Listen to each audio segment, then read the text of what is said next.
Another year, another Mega Blaster that hopefully we can turn into a shotgun. This is the Nerf Megalodon. 2 years back, we had the Mastodon come out.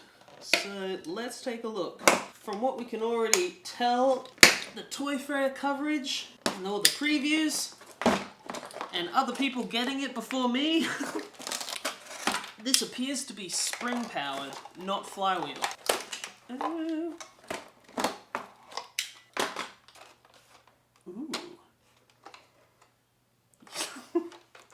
Strangely, despite the fact that Hasbro has paid to like get molds made, the Mega AccuStrike, I kept saying AccuFake last time, and a bunch of people kept pointing out in the comments, mostly because most of the Nerf community uses after-party darts. Oh, speaking of which, you wouldn't steal a car, you wouldn't download a movie.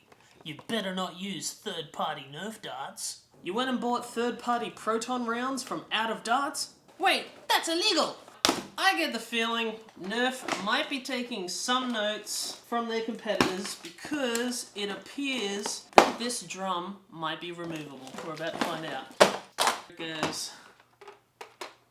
The sprocket is spring-loaded. Sprocket? I don't know. How does this go in? Oh no. Am I doing this right? Uh-oh. You've been... Oh! There it is. I already like it. This is way smaller than the Mastodon was. The Mastodon was absolutely huge, and also the Thunderhawk from last year, that was way too long. That was very thin, as I pointed out, but this, it feels right. Now, I know some people are definitely going to complain that it's an over lever. However, do you remember Dead Space? It's like the force gun from that, the force shotgun that shot a like force wave at your enemies. The way that would reload is you pull it at the top. So the thing in there is spring-loaded. I think you might be able to push it back down, but there's no actual lever or like button or anything to release it that way. How to void your warranty? Oh. Ah, you sort of can. Ah, okay. So when that goes in, it actually pushes on a rod that pokes out the front, and that's what helps key in both the front and the back. That's kind of cool. I guess they're not really intending it to be quickly unloaded, reloaded. It would be amazing if they sold these, because they've never released sold separately magazines for Mega, and the only Nerf Mega mag was the 6 round. The only other one that I can think of which was compatible was also Busby, released in their Air Max line, that 12 round, which came with the Tyrant.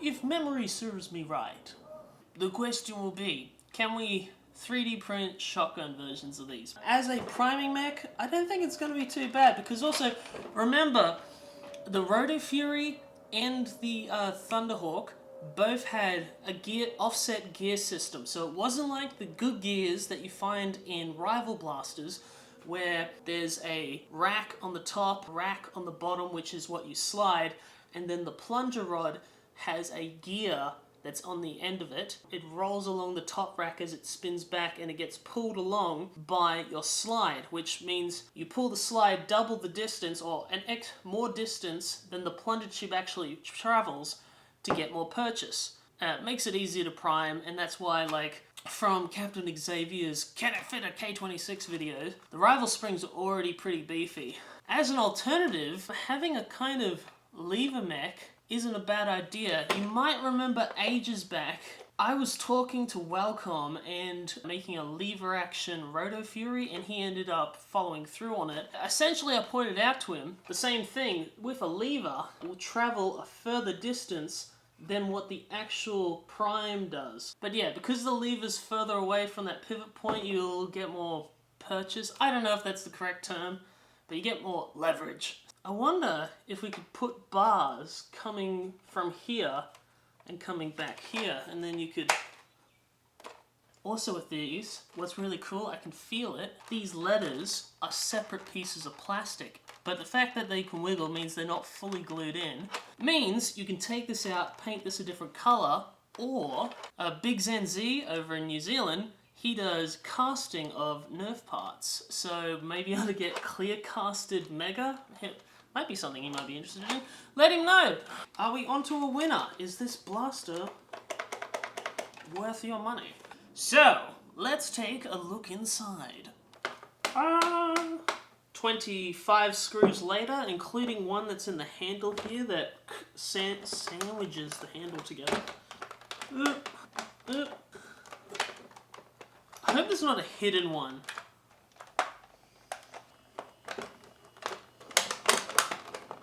That might have been a bad idea.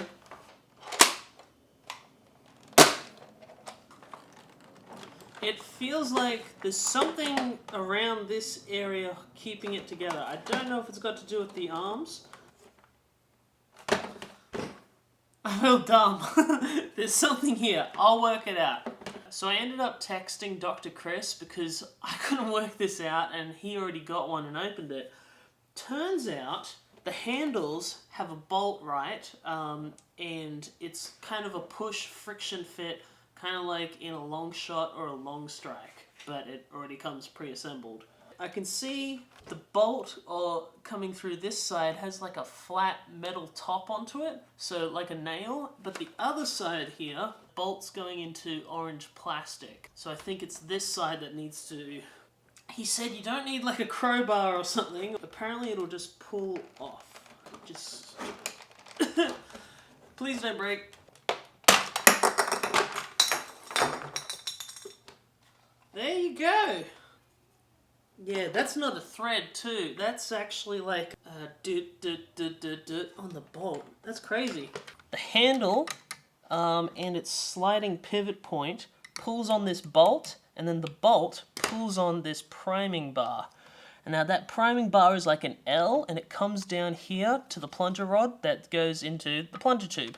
So let's take this out of the actual shell. Oh, woo! So that is a lock there, and that's one of its springs that just popped out. You can just, that all just came apart. It forces you to do a full stroke of the prime. Yeah. At the same time, when it's pulling back the plunger rod, it's also got attached an arm that goes around the plunger tube, and it's reciprocating, I guess the term is, sprocket. You can see the channel and the teeth. As this slides back and forwards, this rotates. See if we can prime it outside of the blaster. Oh, here we go. Alright, so we're not actually fully primed just yet, but I want to have a look. Okay, we have yet another lock on the inside there. And that appears to be a ratchet sear. So there are like ratchet teeth on the top of the plunger rod, and it's like catching chick, chick, chick, chick. You can see here, we're not all the way back, but there's no pressure. I know in stuff like, yeah, that's right, the triple shot, which you can turn into a quad shot, its whole catch mechanism is a ratchet. It's very useful that you can click, click, click as you're priming back. It might make it easier. I don't know if we should remove that or not, but it like gives you resting points. Let's come back and we'll see it actually catch the very back. Oh, there it is. Trigger, and that slides straight back and forward, and it pushes, oh, look at that, on a sear. So a sear catch is like a seesaw lever, and they are way stronger than a normal kind of like plate catch that you might see on like a Retaliator or a long shot. Caliburn, as most of you would know, has a sear catch, so yeah, but I'm pulling on that and that's releasing, but it's not flying forward. That's because ratchet sear on the plunger rod is still engaged, and it appears right there, there's an orange, a grey paddle on top of the green, there's a spring. So I think when we pull this back to release it, and we might hear like a ding too, be careful. There it is, okay. Now all the load is on that sear catch now. Also to note, another prime lock. Once it's primed, you can't pull it back again. So the bit that you all want to see, Justin may be hurting his fingers. Oh, there we go. Huh, Yeah, definitely upgradable. A stronger spring because, you know, we've got a sear catch, air restrictor removal, pretty standard stuff. This actually looks like the same plunger tube from the Roto Fury and from the Thunderhawk. So they're reusing the same part. I think because probably did the math to work out the volume and string strength to not make these larger, heavier darts hurt children when they fire, you know. So one other thing I want to point out with this, pushed up by that green paddle here, and that tip is actually what is priming indicator. So, yeah. Sprocket, or the key that kind of keys in and pushes onto the drum, and then the drum has a spring-loaded axle. Yeah, see that? So maybe simply having a like a rod that pushes that back to drop this out of the shell. Simple stuff. I'm surprised they didn't include it because, I don't know, it would have been really awesome if it's not like it's permanently in there, but it's not convenient to take out. We'll take a... Oh! Ooh! Hang on. Oh my god. Can it be true? Yes! Oh! Okay. Big Zen Z. I set a challenge for you. Oh, cosmetic modders are going to love this. Awesome. This comes out on its own as a separate piece, and it's just held in by a single screw. Big Zen Z could totally cast that. That's awesome. Have a clear one or a cloudy one. Put an LED strip behind it, so you have glowing Mega on it. Oh, yeah. And it also appears that basically everything here is only snapped together with clips, so disassembly for painting and cool paint jobs should be easy. And even say this white piece that's on like this faux foregrip that's before the trigger, that white part is a separate piece of plastic. Cosmetic modders, painters are gonna love this thing. Awesome sauce. Do note that screw that's holding this in is shorter than all the main shell screws. Now, to answer that question, can we change how this primes? Someone did ask one of the Facebook groups, I can't remember who, sorry, can we turn this, instead of being like an overhandle, can we turn this into like a bolt prime that pulls out the back, how everyone's done with the chronos? And it appears so. That there, right, that's in line with like the top of that priming bar. That would just come straight out the back here. You could totally screw on a priming handle that comes out the back and lets you operate the priming bar like a bolt. Totally moddable. Let's put this back together and we'll do a firing test.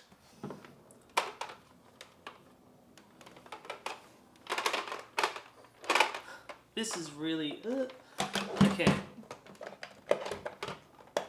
Man. Okay, you just gotta... Establish dominance! Oh, okay, you don't want that. When it primes, the plunger tube gets locked forward, so make sure it's deprimed when you put this in. It's weird, there's like a lip on the very bottom of it. Oh wait, and there's a lip here at the top. Okay, you gotta like flex the shell a little to get past that. I'm worried about breaking the teeth. There it is. Alright.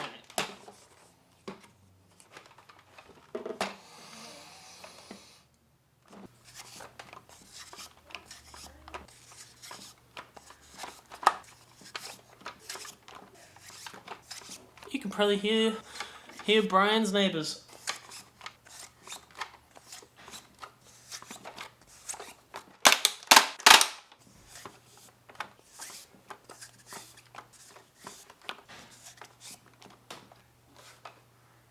I don't know about you, but that's kind of imposing.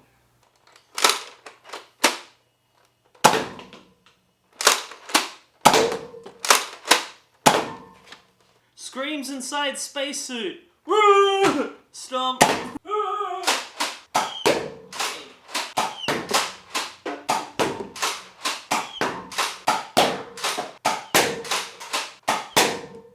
of aim it sideways. Yay! Let's take this outside, see what kind of ranges we got. I do not have a chronograph, so I can't give you FPS readings, sorry.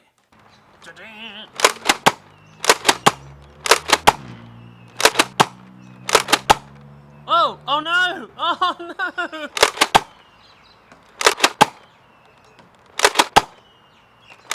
So, it's inaccurate as normal Megas are. Oh no.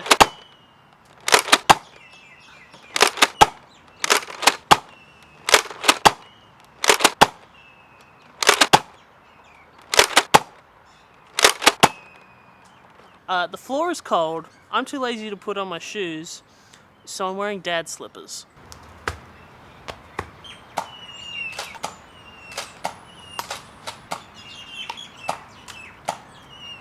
Storm, what are you doing? This is Brian's new dog. Woo!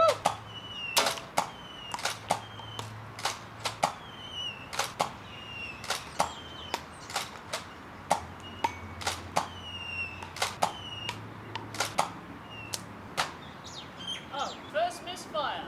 It is a noisy click, but it is clickable. Alright.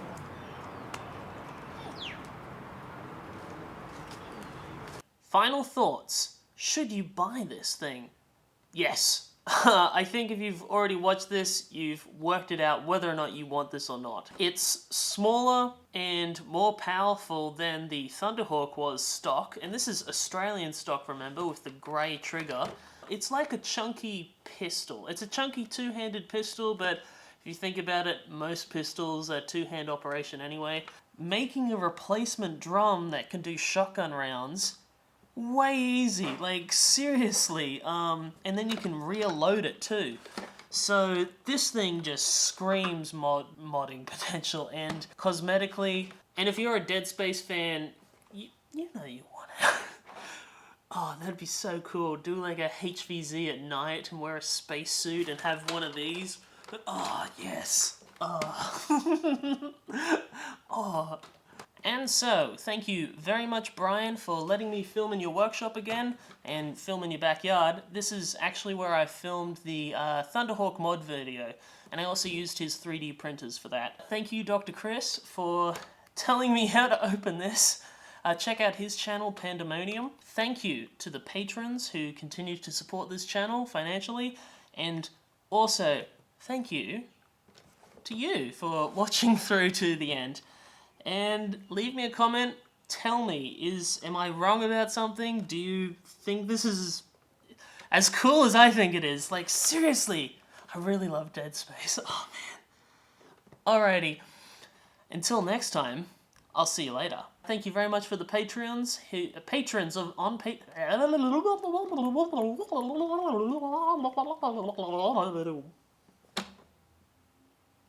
Can I talk?